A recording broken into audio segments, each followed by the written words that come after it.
बड़ी खबर आप तक पहुंचाते हैं। समाचार एजेंसी आईएनएस और सर्वे एजेंसी मैट्राइज का ओपिनियन पोल सामने आया है।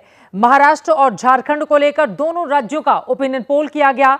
कल झारखंड में चुनाव प्रचार थमने वाला है, उसके पहले ये सर्वे अब देश के सामने है।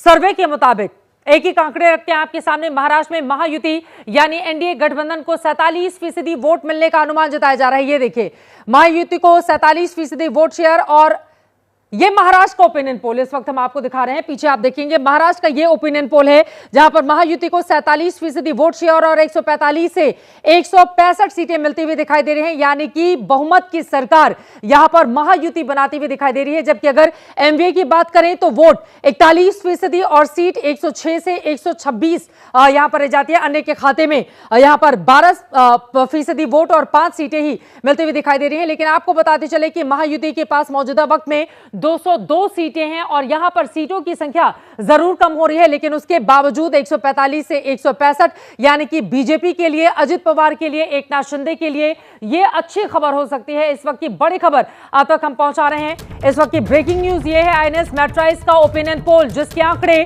देश के सामने हैं। महाराष्ट्र चुनाव को लेकर यह ओपिनियन पोल किया गया है और आपको बताते चले महायुति की सरकार फिर से इसमें बनती हुई इस ओपिनियन पोल के हिसाब से दिखाई दे रही है। दोनों गठबंधन के बीच कम से कम 20 सीटों का फासला दिख रहा है। अगर महाराष्ट्र के इस ओपिनियन पोल के आंकड़ों से हम 2024 के लोकसभा चुनाव की तुलना कर लें तो महायुति को फायदा मिलता हुआ दिखाई दे रहा है। ओपिनियन पोल में महायुति को जहां 47% वोट मिलने का अनुमान है, वहीं लोकसभा चुनाव में महायुति को 43% ही वोट मिले थे।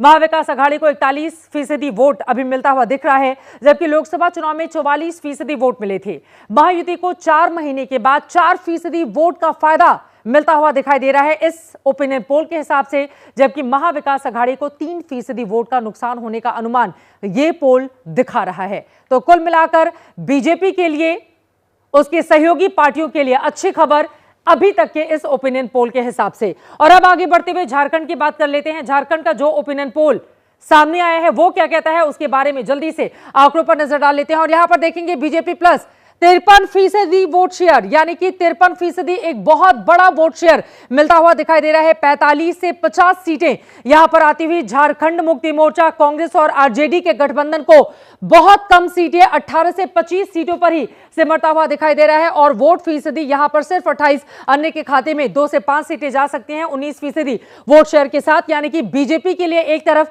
महाराष्ट्र से भी अच्छी खबर जो आईएनएस मैट्राइज का सर्वे है वो बता रहा है ओपिनियन पोल। और यहां पर आप देख रहे हैं 45 से 50 सीटें, यानी कि ये प्रचंड बहुमत की सरकार बनती हुई दिखाई दे रही है। 81 कुल मिलाकर सीटें हैं और उनमें आपको बताते चले कि प्रचंड बहुमत के साथ सरकार बनती हुई दिखाई दे रही है भारतीय जनता पार्टी की झारखंड में।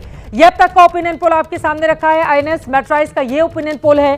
झारखंड चुनाव को लेकर किया गया ये ओपिनियन पोल जो ये बता रहा है कि 5 साल के बाद बीजेपी की वापसी वहां पर संभव है। बीजेपी प्लस को 45 से 50 सीटें, और अगर इस तरह का आंकड़ा सामने आएगा तो ये अपने आप में बहुत बड़ा प्रचंड बहुमत कहा जाएगा भारतीय जनता पार्टी के लिए। अब इस आंकड़े की तुलना अगर हम 2024 के लोकसभा चुनाव से कर लें तो बीजेपी गठबंधन को 6% का फायदा है। लोकसभा चुनाव में बीजेपी गठबंधन को 47% वोट का अनुमान था, जो कि ओपिनियन पोल में 53% जा पहुंचा। झारखंड मुक्ति मोर्चा गठबंधन लोकसभा चुनाव में 39% पर था, जो कि ओपिनियन पोल में 28%, यानी कि गिरता हुआ दिखाई दे रहा है। मतलब माटी, बेटी और रोटी का बीजेपी का जो वादा किया गया था, कम से कम इस सर्वे में वो काम करता हुआ दिखाई दे रहा है। झारखंड में कल शाम को पहले फेज का प्रचार थमने वाला है, उसके ठीक पहले कम से कम अब तक के इन आंकड़ों का अगर हम देखें ओपिनियन पोल की माने और इसी तरह के आंकड़े अगर आगे आने वाले वक्त में आएंगे तो बीजेपी के लिए अच्छी परिस्थिति दोनों ही राज्यों में बन सकती है। लेकिन क्या ऐसा होगा, ये बड़ा सवाल बना हुआ है।